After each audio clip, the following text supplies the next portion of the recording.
তো আমি ফার্স্টে যদি একটু রিলেশনশিপের বিষয়টাকে একটু অ্যাড্রেস করি, সে জায়গাটাতে দেখা যাচ্ছে যে রিলেশনশিপ নিয়ে আমাদের অনেক কেস থাকে যে ক্লায়েন্টরা অনেক বেশি ডিপ্রেসড, এর পিছনে অনেক ধরনের কারণ থাকে। যেমন দেখা যেতে পারে যে পার্টনারের কাছ থেকে তারা প্রপার টাইমটা পাচ্ছে না, অথবা তারা যেভাবে তার পার্টনারকে এক্সপেক্ট করছে যে আমার পার্টনার আমাকে এভাবে টাইম দিবে, আমি তার সঙ্গে এই বিষয়গুলো শেয়ার করব, এই ধরনের জায়গাতে অনেক গ্যাপ থাকে। এবং আমরা জানি যে এখন আমরা হচ্ছে টেকনোলজির একটা যুগে বসবাস করি, সোশ্যাল মিডিয়াতে আমরা অনেক টাইম স্পেন্ড করি, এবং এর পাশাপাশি আমাদের হাতে এখন আসলে অনেক অপশন থাকে যে আমরা অ্যাট এ টাইম অনেক মানুষের সঙ্গে যোগাযোগ করতে পারি। তো এখানে যে বিষয়টা দাঁড়ায় যে আমরা যখন একটা কমিটেড রিলেশনশিপের মধ্যে আছি, এর পাশাপাশি যখন আমরা অন্যজনের সঙ্গে কথা বলছি এবং সেটা একটা টাইমে যে দেখা যাচ্ছে হয়তো কোনো একটা ডিপেন্ডেন্সির জায়গা ক্রিয়েট করলো, বা একটা মানুষের কাছ থেকে আমার হয়তো সবগুলো নিড ফিল আপ হচ্ছে না, তখন আমি আরেকটা জায়গায় যাচ্ছি, আরেকটা মানুষের কাছ থেকে আমার যে নিডটা আমার পার্টনারের কাছ থেকে ফিল আপ হচ্ছে না, সেই নিডটার জন্য আমি আরেকটা মানুষের কাছ থেকে ওই নিডটা ফিল আপ করছি।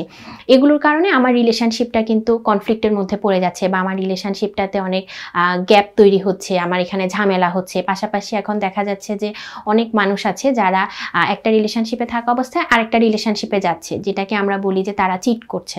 তো এই জায়গাগুলো পরবর্তীতে আরেকজনের মধ্যে ডিপ্রেশন একটা টেন্ডেন্সি নিয়ে আসে। এর পাশাপাশি দেখা যায় আমরা একটা টার্ম ইউজ করি সাইকোলজির ভাষায়, যেটাকে আমরা বলি যে নার্সিসিস্ট পার্সোনালিটি প্যাটার্ন। যে এই প্যাটার্নে একটা মানুষ সবসময় মনে করে যে সে নিজেই সেরা, বা আমি যা বলছি তাই সঠিক, বা একটা ইমোশনাল গ্যাপ এই জায়গাটাতে তৈরি হয়। তো কারো পার্টনার যদি এই টেন্ডেন্সির একটা মানুষ হয়, সে খুব দ্রুত দেখা যাচ্ছে যে ডিপ্রেশনের মধ্যে পড়ে যায়, যে সে রিলেশনশিপটাকে প্রপার ওয়েতে কন্টিনিউ করতে পারেন, এখানে কোনো কনসিস্টেন্স রিলেশনশিপ থাকে না।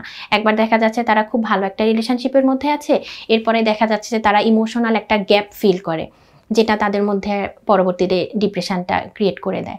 আর পরবর্তীতে আবার যেটা আপনি বললেন যে ক্যারিয়ার নিয়ে বিষয়টা, সেখানে দাঁড়ায় যে 25-30 বছর বয়স, যে আমরা এখানে গ্র্যাজুয়েশন কমপ্লিট করেছি, এরপরে আমাদেরকে একটা জবে ঢুকতে হবে, এবং বর্তমানে আমরা জানি যে জব ফিল্ড আসলে অনেক কম্পিটিটিভ হয়ে গেছে, এবং আমরা দেখা যাচ্ছে যে যেরকম চাচ্ছি আমাদের ডিজায়ারেবল মতো সেরকম আমরা পাচ্ছি না।